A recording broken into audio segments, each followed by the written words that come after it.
പത്തനംതിട്ട സപ്ലൈകോ ഔട്ട്ലെറ്റിലേക്ക് മഹിളാ കോൺഗ്രസ് പ്രതിഷേധം. കാലിച്ചട്ടിയും ചെമ്പുമായാണ് മഹിളാ കോൺഗ്രസ് പ്രവർത്തകർ പ്രതിഷേധം നടത്തുന്നത്. CK അഭിലാൽ വിവരങ്ങളുമായുണ്ട്. അഭിലാൽ, എന്താണ് പ്രതിഷേധം? ഇപ്പോൾ എങ്ങനെ നടക്കുന്നു?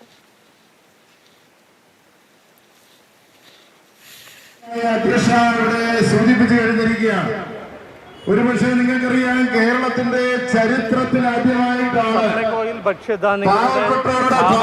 കണക്കിലെടുത്തുകൊണ്ടാണ് മഹിളാ കോൺഗ്രസ് നമ്മുടെ ജില്ലയെ പ്രതികരിക്കുന്ന ധനകാര്യ വകുപ്പ് മന്ത്രി സഖാവ് KN ബാലഗോപാൽ കഴിഞ്ഞ ദിവസം അവതരിപ്പിച്ച ബജറ്റ് സംബന്ധിച്ചിടത്തോളം ഇടിവെട്ടിയവനെ പാമ്പ് കടിച്ചെന്ന് പറഞ്ഞ പോലെയാണ് കേന്ദ്ര ഗവൺമെന്റ് അത് പ്രഖ്യാപിച്ച ആ ബജറ്റിലുള്ള പോരായ്മകൾ ഈ ബജറ്റിൽ കാണുമെന്ന്.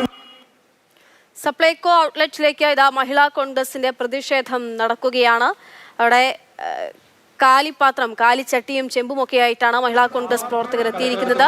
ബജറ്റിൽ സപ്ലൈകോയ്ക്ക് പിന്തുണയില്ലാത്തതിൽ, ഒരു തരത്തിലുള്ള സാമ്പത്തിക സഹായവും ഇല്ലാത്തതിൽ വലിയ പ്രതിഷേധം ഭക്ഷ്യമന്ത്രിയുടെ ഭാഗത്ത് തന്നെ ഉണ്ടായിരുന്നു. അതിന്റെ അതൃപ്തി അറിയിച്ചിരുന്നു. പിന്നാലെയാണ് ഇപ്പോൾ മഹിളാ കോൺഗ്രസ് പ്രവർത്തകർ പ്രതിഷേധവുമായി എത്തുന്നത്.